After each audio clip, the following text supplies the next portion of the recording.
È stato perfetto, dottor Franceschini, grazie a lei per il suo intervento che ha toccato veramente questioni chiave, soprattutto appunto sul ruolo della diaspora, sul valore culturale ed economico, sulla creazione dei ponti, ma anche appunto sui innumerevoli progetti che ha comunque elencato, che sono attivi e che quindi mettono insieme, come quando parlava della moda, quelle che sono due eccellenze, seppure c'è l'Italia che è un paese, il continente africano che appunto come si dice è un continente, però sappiamo quante interazioni, quante sinergie, quante potenzialità possano nascere da ciò. Non mi dilungo io, andrei avanti a questo punto chiedendo al dottor El Ganadi di parlare, di cominciare il suo intervento e lascio la parola a lui. S'il vous plaît.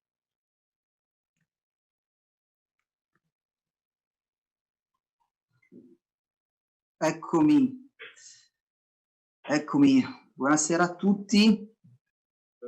Non lo so, parlo italiano, francese. Mi sa che sei sul canale francese. Tu dois parler français. Ah, français. Ok, c'est pas difficile, mais voilà, je vais essayer.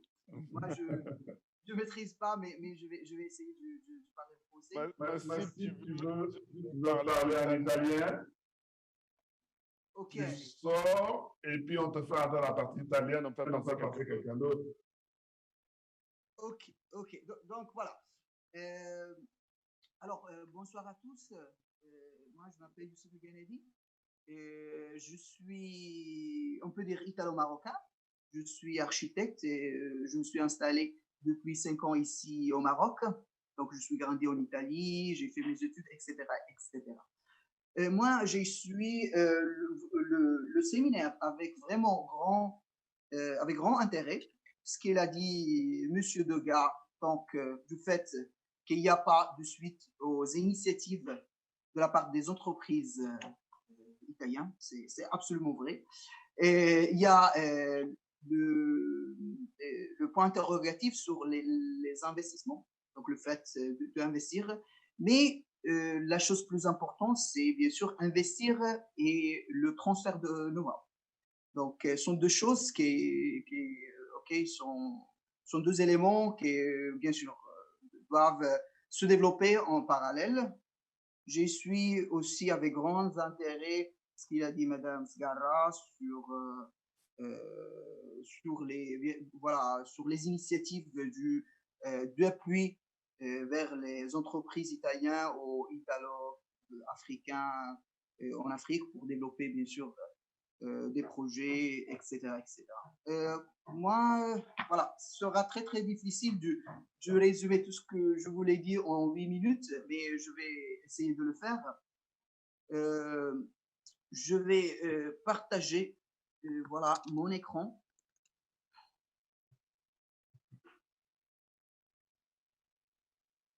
Ok, presentazione dall'inizio.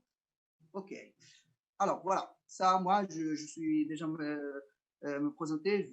Je fais des recherches à l'université de Parme, mais j'enseigne à l'université de Rabat et je suis président d'une association panafricaine qui s'appelle My African Competition.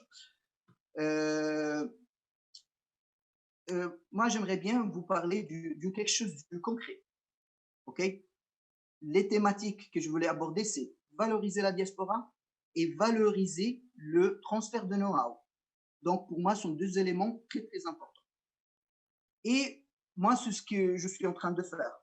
OK, valoriser le transfert de know-how, on le fait par le développement de la première digital roadmap au Maroc et en Afrique, avec de know-how absolument italien. C'est une initiative italien. Il y a beaucoup de know-how italien.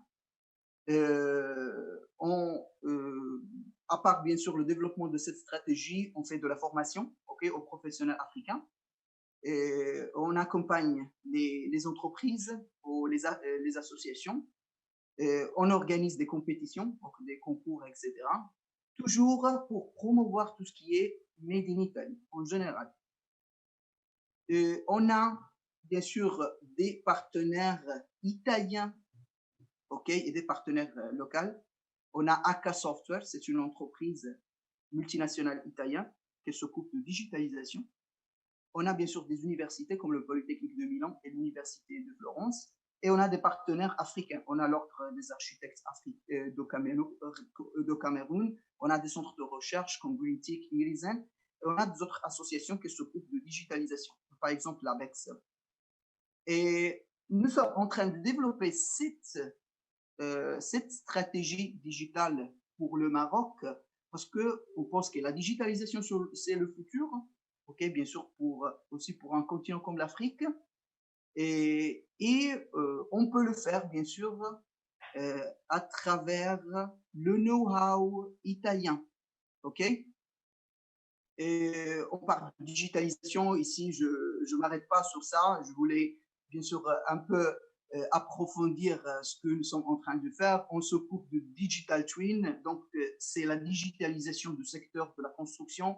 On parle du Building Information Modeling. C'est le fait de réaliser des maquettes numériques des infrastructures et des bâtiments. On parle de virtual reality, donc le fait d'utiliser ces technologies pour exploiter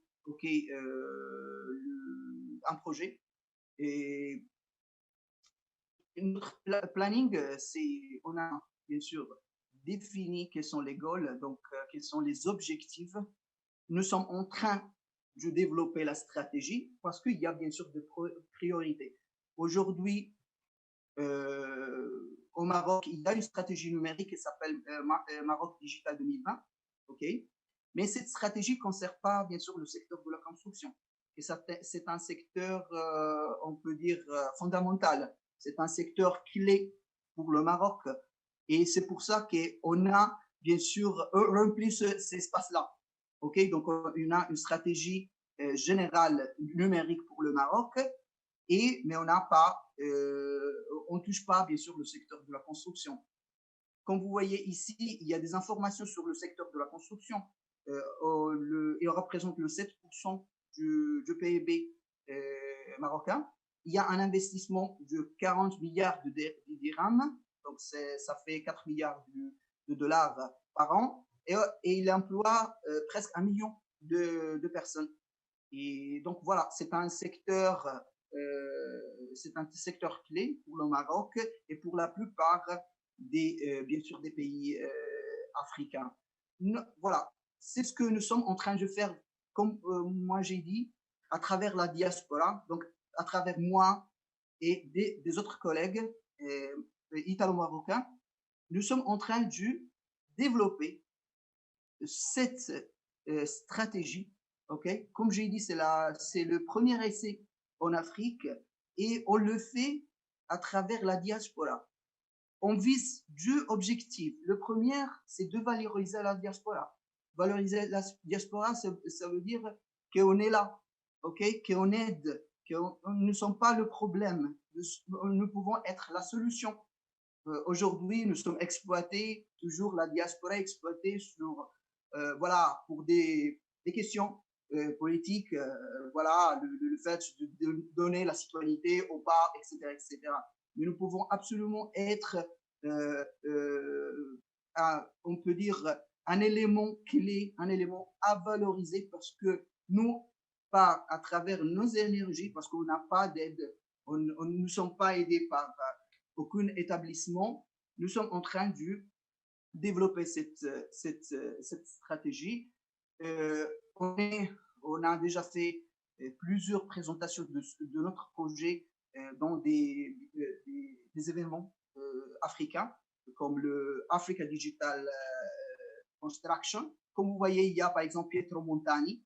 C'est un architecte italien, membre de l'association. Donc, c'est un know-how absolument italien. Ce sont des gens qui travaillent bénévoles avec nous pour arriver, bien sûr, à dire et à montrer, démontrer à l'Italie que nous sommes vraiment un élément à valoriser OK, pour pouvoir bien sûr arriver au fait l'objectif c'est de développer bien sûr des business, etc., etc. Mais on peut le faire seulement avec ces 6 initiatives-là. OK? Voilà, j'espère bien sûr, d'avoir résumé, mais c'était un peu difficile. Voilà, c'est ce que je voulais partager aujourd'hui avec vous. Donc, une expérience et